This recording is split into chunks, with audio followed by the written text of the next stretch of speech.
In the last video I recorded, I used the phrase, beautiful lie. And I think there's something to unpack there, because I used it in relation to the narrative, the facade, the Potemkin village that a narcissist will erect to manage the perceptions of people who they want to manipulate for their benefit. The beautiful lie. It looks good. It sounds good. It holds up for a little while, like the structures on a movie set. It gives a sense of hope, of something different, something exciting, something magnificent in a world that can feel like drudgery, that can feel dull, difficult. It's a fantasy. It's potential, it's possibility. It's all the things that we yearn for in some form. But our modern lives, our society and our culture has made it so that we can't find it anymore except in the briefest of moments. But we want the beauty, we want the excitement, we want the potential, we want all of this pageantry, the intoxication, the seduction. This we like, this we love. This is the beautiful lie. This is the picture, the grand vista that the narcissist paints. And people are invited in. All they have to do is believe the lie, cooperate with the lie, play their role within the play. If anything seems untoward or out of place, don't say anything. If you say something, it might interfere with the beautiful lie. But everyone is enjoying it, so you mustn't interfere. Let's keep the magic going. Let's keep the pageantry going. This is a stage and all of life. Theatre, actors, a beautiful lie, a narrative.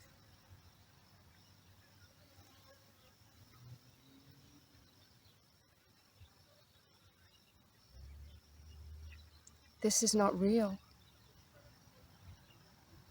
But who cares? Who cares? It's so much fun.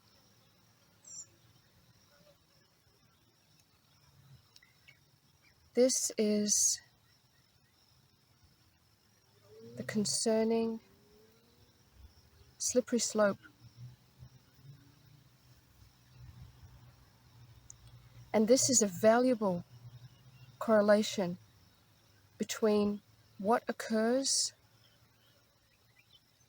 when a narcissist is spellcasting a community, a group of people, to believe in something that they cannot back up, to look with hope into a future that will never come to pass.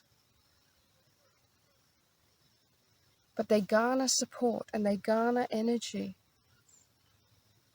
of everyone who believes the beautiful lie, so that we all prance along together, reinforcing the lie to and with each other. Because we believe, because we hope, because maybe, just maybe, it could be. And we lose sight and we lose touch with real things, true things.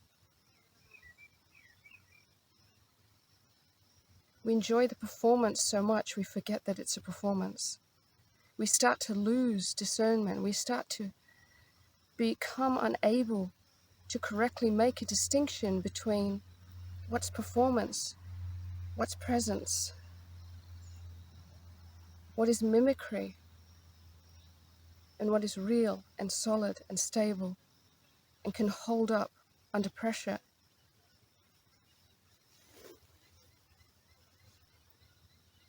It doesn't matter whether you're talking about family dynamics, a relationship, a friendship, workplace dynamics. All systems will be tested.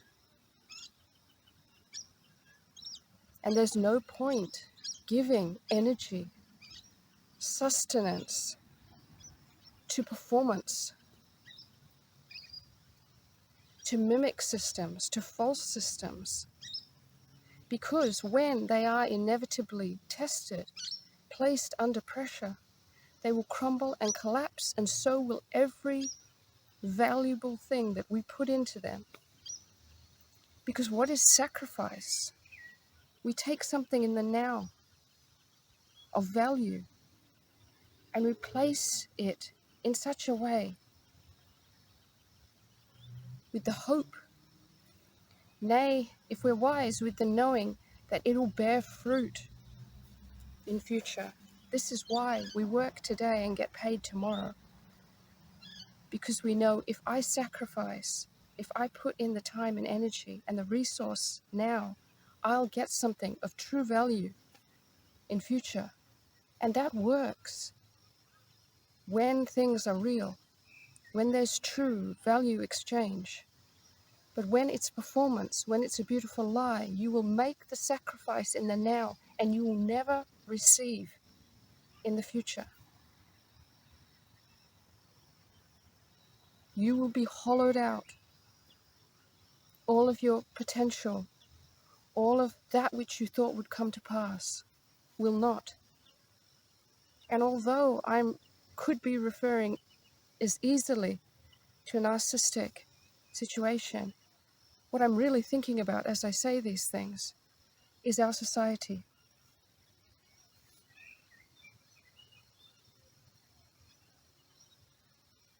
We keep on believing in a beautiful lie. We were brought up on beautiful lies, and it's taken a few decades before we realized the future that was promised could never have been, because it was never built upon a strong and real foundation in the beginning. It was just a nice sounding projection, a nice sounding end to a story, just like the type that a narcissist will paint. We've forgotten that just because it sounds nice doesn't mean that the sequence of events will lead us to that point. In fact, what happens is it tends to lead in the opposite direction.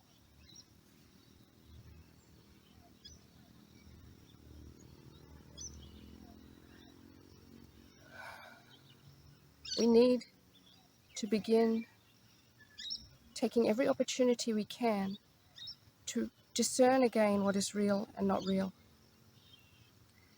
We need to stop believing in beautiful lies.